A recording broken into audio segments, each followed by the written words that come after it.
اور دنیا 7 ارب انسانوں کی اگر ہے تو مسلمان 1.5 پونے 2 ارب ہیں. 2 ارب کہہ دیے, 5 ارب انسان تک قرآن نہیں پہنچا, جن میں بش جیسے بدماش بھی شامل ہیں. اور ہم دعا کرتے ہیں جہنم کے سب سے نچلے گڑھے میں جائیں, دنیا میں بھی ان پر عذاب ہو. یہ ساری دعائیں ہماری.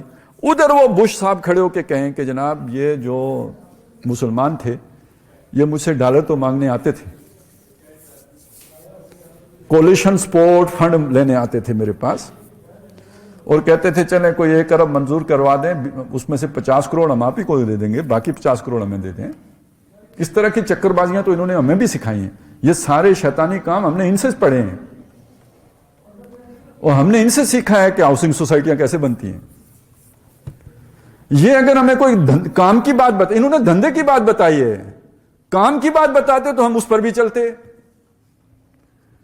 تو یہ جو ہمارے دشمن ہیں جن پر ہمارا سینہ جلا ہوا ہے, یہ وہاں بھی ہمیں رگڑا نہ دلوا دیں. یہ پھر شہادت حق کا تو یہ نتیجہ نکلے گا نا کہ ان کے ہاتھوں ہمیں پھینٹی بھی لگے دنیا میں, اور جس امید پر ہمیں کہ آخرت میں اللہ ان کو پھینٹے گا تو وہاں جا کے پتہ چلیں وہ تو اللہ ان کو کسی اور طرح بھی قابو کر لے گا, لیکن یہ کہ وہ ہمارا بھی کہیں دھڑن تخت نہ کروا دیں کہ یہ تو ہمیں پاؤڈر بیچا کرتے تھے. ان سے ہم کیسے سیکھ لیتے کہ ان کے پاس کوئی اچھی بات بھی ہے. ہمیں تو یہ دھڑکا لگا رہتا تھا کہ یہ ہماری جیب نہ کاٹ لیں, ہم انہیں اپنی عوام کے لیے ویکسین دیں, یہ دوسرے ملک کو نہ بیچ دیں. یہ شکل ہے آپ کی اتمام حجت کرنے کی. اور یہ یاد رکھیے ہمارا چہرہ دنیا میں, ہمارا چہرہ یہی لوگ ہیں.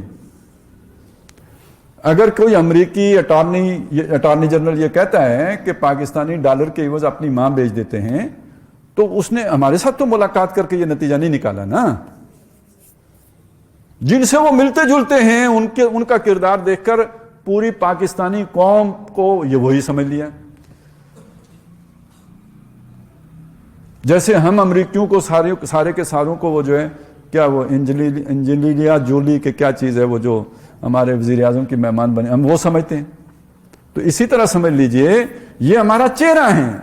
یہ اگر کرپٹ ہیں اور یہ اگر بد کردار ہیں تو دنیا پاکستانیوں کو ویسا سمجھتی ہے.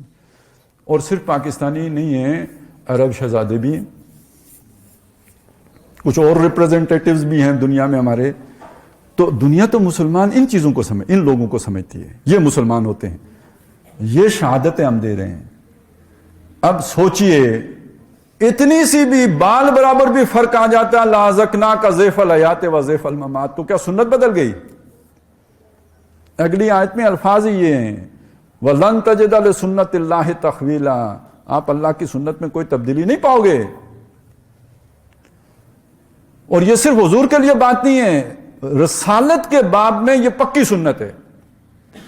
یونس علیہ السلام نے اپنی قوم کو دعوت دی, اتمام حجت ہی ہو گئی نا, تب اللہ کی طرف سے عذاب کا فیصلہ آیا. ویسے تو نہیں آتا نا, وَمَا كُنَّا مُعَذِّبِينَ حَتَّى نَبْعَثَ رَسُولًا, عذاب کا فیصلہ آ گیا.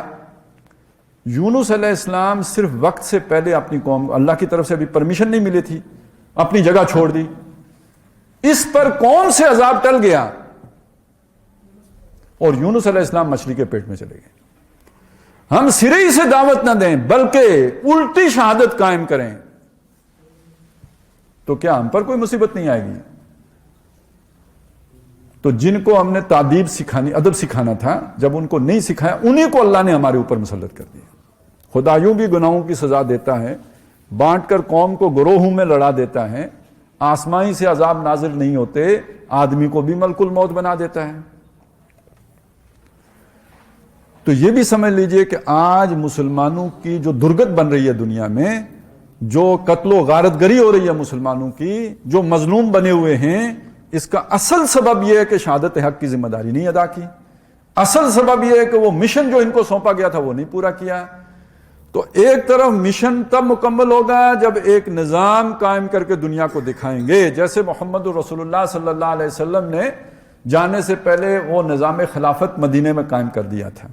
اور دوسری طرف اگر یہ قائم کر کے نہیں دکھاتے تو پھر ماریں پڑتی رہیں گی. اور صرف یہی نہیں ہوگا, بہت بڑا خطرہ ہے, بہت بڑا خطرہ ہے کہ مقامات مقدسہ بھی نہیں بچیں گے.